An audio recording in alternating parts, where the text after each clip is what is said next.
some LCK, obviously, that's been a banger. Like, remember, we had the most viewed game ever, or whatever it was, in the meantime. We had the T1 against GenG game. By the way, even though they're using, obviously, Gumayusi, not Smash, absolutely, there's a world where T1 could have won this game. Now, look, I will then say, the way Guma played in game 2 and game 3, I do wonder if they could have won with Smash. By the way, I even wonder something people don't even think about, which is, bro, imagine if we could have had all of this. Imagine if they had signed Zeus, and then they'd been able to use Smash. Bro, that could have been some like BLG type super team roster. Like everyone could just fucking kill it. That would have been... Faker wouldn't even need to have hands in that team. You know what I mean? Just find your flanks, homie. Just play the mage. Let the other guys cook. Because I do think the problem they have, I saw Dom make this point, but he's so on point with it, is what is weird is Gumayusi made sense when you had Zeus, because Zeus is a mega like hands top laner who can play everything and is versatile. But if you actually were going to have Thorin, Smash makes more sense because Smash is the hard carry type ADC. Whereas for me, Gumayusi, I noticed this is a big discussion on Reddit where like Nemesis, another take of his, is like that the whole time the ZOFGK lineup existed, it was actually Gumayusi who was the most consistent player. One, I don't know what you're saying there, homie. He's the fucking ADC. They play like 3 champions. Well, so you weren't the best, Nemesis. You were just the most consistent over the years.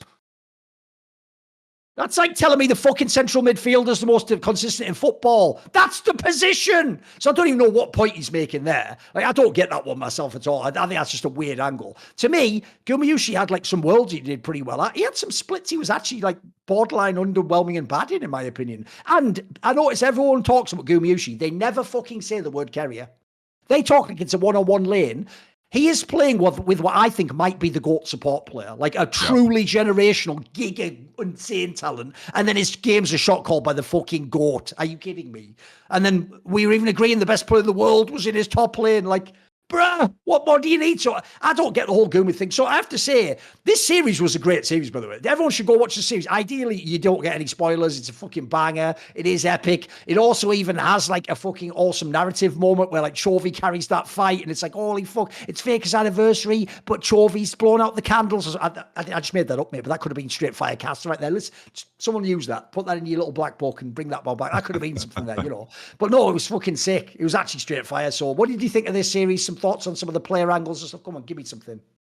You know, I think what's so insane about T1 is that this is my theory, right? It's like they signed Mata as a coach, and somehow it's like the biggest weakness I've always felt with T1 was that their jungle super synergy was never there. They could never keep up with Delight or Peanut. It was always Korea either played to be 2 lanes with Gumayusi, and he played like range support, pressure through mid, force people to come to him, or he played like Bard, he played Rakan, Pyke to just cheat the game completely and put vision down. But now, Korea's playing like melee supports. Owner and Korea are taking over the map together, and it's so fucking scary because at least that kept the conversation of Korea like grounded. It's like, oh, he does all of these things really great, but this is his weakness. This is his one weakness. That was like, okay, that makes him human, you know? Melee supports, Leona, Poppy, Braum, those were the games that looked rough at Worlds, right? Like last year, it's like, oh, when played Braum, they couldn't piece it together. They played Braum, Kindred, they never had that synergy. But here, Zinzao, Alice are taking over the map, finding angles, actually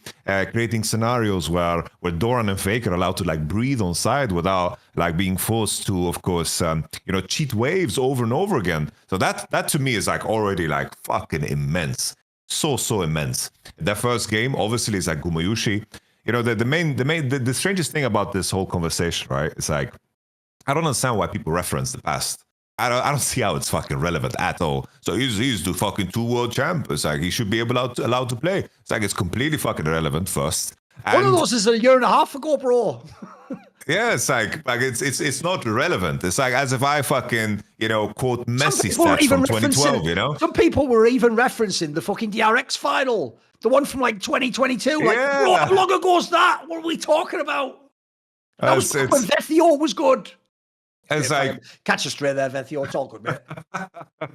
It's like Gumayusi, that game 1, the Jin. It's like what he's good on, he's really, really good on. It's like no one's saying that just because we think that Smash could be a better fit now, people see that as an insult to Gumayusi's legacy. No, it fucking isn't. As it's the same thing when we say that, Chovy is currently a stronger player than Faker. oh, so what? Chovy has a better career than him. He has a bigger dick than him. His father is taller than his father. Like what are we talking about? Like, we're talking about in this moment, crazy. In this framing, you know? Like, come on. I mean, comparing in this moment, and all of a sudden it's like an insult. It's just like we're spitting on his whole fucking bloodline for some reason because we're talking about the current state of the affair. But that game one, his Jhin gameplay was super, super good. And then all of a sudden that game two, you know, it's some analysis is very, very surface level, but in some cases there's so much truth to it. And when it comes to what Gumayusi plays, you know, the main thing that stands out always is like the Varus, the Kalista, the Caitlyn, the Jhin and so forth. In that game two, he played Corki, and my man fucking ran it down. My man ran it down. That W in was crazy. It was absolutely nuts. Him and Fake are some of the worst W's I've seen in years, mate. Between the two of them over the last year. Remember, that was the one that was making a bag his head off the wall. Fucking. It was. It's like it's just if it's so damn fucking obvious, right? It's like, you know, there's a clear flaw there, and if you go into that game three and you know that the enemy is going to ban your ADs, like if there was no fucking public pressure and the coaches couldn't enact their strategy to fucking bring in Smash in that game three, could have been very interesting. Because in terms of what the pool, it was so pinched there with the Kalista, Varus, Ashe, and all the ADs that were played previously. It was very obvious that, you know, the next AD in line would only be Caitlyn. And if you can't set up that Cait for success in that draft, then it's going to be, you know, very, very tricky for you to play. And I think in a world where T1 was only focused on the performance, they would be a lot more flexible, but there just seems to be so much tension in what they want to achieve. And I think that game three is also highlights the biggest weakness of Doran, because when Doran needs to perform at a 10, he never will. He will always give you an 8. Yes. Always give you an 8. And sometimes that can be fantastic. You know, you have a player, your top laner gets completely cannibalized by the enemy. They're trying to dive him and pressure him.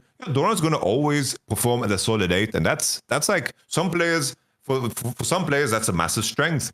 But that's a game where you hope that your top laner can perform at a 10, that he can pull out like a carry performance with the lead that he had. You know, if Zeus or Bin or players like those are the moments where you need someone to push through. And the same thing from the AD side. If you have someone with the characteristics like Doran, you wish that your AD can be able to, you know, pick something that is designed to actually scale into the game, and of course, you know, eventually decimate. So I think this series was so fucking cool narrative-wise in terms of the beauty, in terms of how it played out. But I think it also showcased, you know, the strengths and weaknesses of both T1 and GenG in a very, very good way, because everyone was really, really forced to push. On the GenG side, just to follow up, I think it was a very great sign that Duro was capable of just locking Blitzcrank and actually fucking performing. Like, that's such a big, you know... Oh, it's night and day if he plays well. Mate, if he plays well, they could be the best team in the world. Looks like it, right? For sure. And Chovy as well just kicked it up into gear, like in that Victor game. He really, really kicked up into gear. I think you can say the same in that...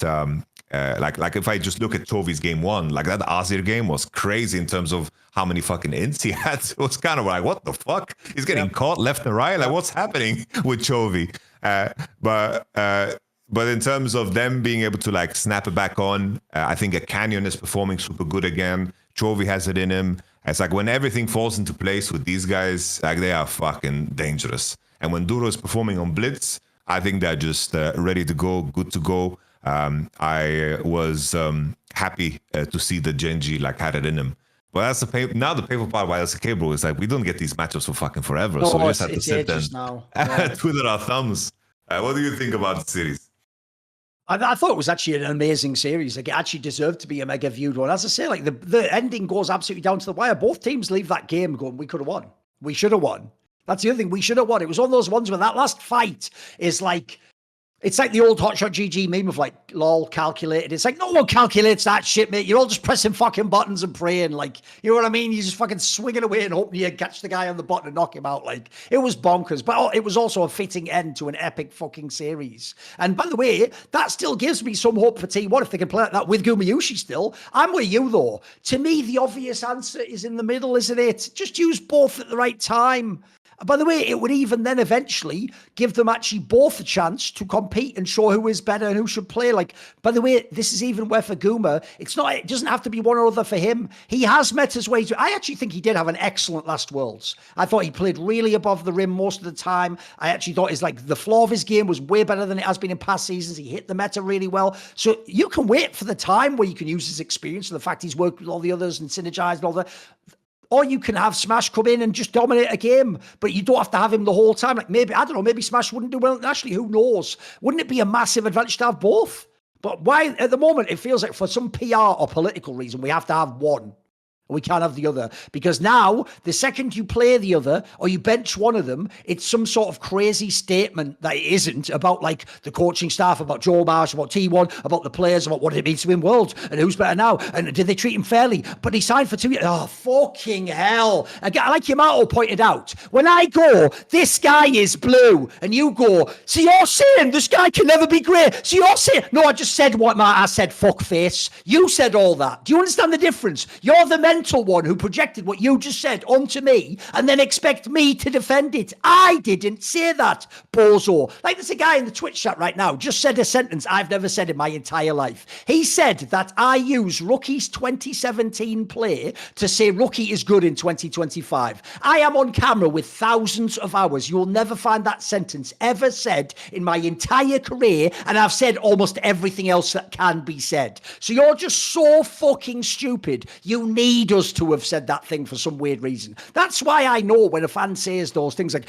but Guma won the 2 Worlds. It's like, what? Your brain is struggling to find a reason that's actually irrelevant as to why he should play today. Your problem is that, look, I don't get it. I get what you're doing. I said this to Dom, because Dom has this problem where people make up statements he's never said. They said, by the way, they mistook Dom for me and you. I don't know if you saw this, Yamato. They said that Dom claimed this IG would be top 2 this split. Dom did a preseason ranking where I don't think he even had him top 6, bro. He is the ultimate IG. He did a video explaining why the Shy is a fraud and is cooked and will never be good again. That is real. Like, Dom in no sense thinks IG. So what that is, I said it to Dom, when you've got a supply and demand scenario where the demand exceeds the supply, people are going to find a way to make up for that. They're going to forge goods, you know, in China where they like make fake eggs and shit like that. Like they're going to make some fake shit and pass that off as the supply to meet the demand. So people at this point in time are just making shit up to get mad about because they're mad about something else. What they're mad about if you're a Guma fan is this.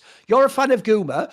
Already Zeus has gone anyway, so it's a bomber because T1's probably not going to win Worlds. But at least I can watch Guma play. No, you can't. And not only that, you were a fan probably of Guma and Kerrier's combo, right? Now you don't get to see that. Now it's Kerrier playing with this Smash guy. Then on top of it, the Smash guys played well, so everyone's almost hyping it. And you know this if you're a Guma fan. If you went off the fan hype for Smash and how he played, then eventually Guma's not going to get to come back. He's going to be on the bench or sold somewhere else, and then that's going to suck for you. So I understand why you're angry, but it doesn't make any sense for, you know, that meme, Yamato, where it's like fucking this thought bubbles, like, you know, oh, you're a lovely person, I really respect you, like, you know, it's been fun to hang out with you, and then the speech bubble's just saying something like, lol, you're just saying some weird, completely irrelevant shit. That's what they're doing. The thing that comes out their mouth, but you said Rookie in 2017. What you mean is Rookie isn't that good now, and I think you overrate him. But you can't just say that for some reason. You have to formulate it like an actual fucking dunce, and then blur. You have to come into the room, basically, and instead of just saying, I disagree with what you're doing, you have to just squat over our dinner and spew diarrhea all over our soup. Like, oh, I think I'm finished with this, actually. Push the Borscht away.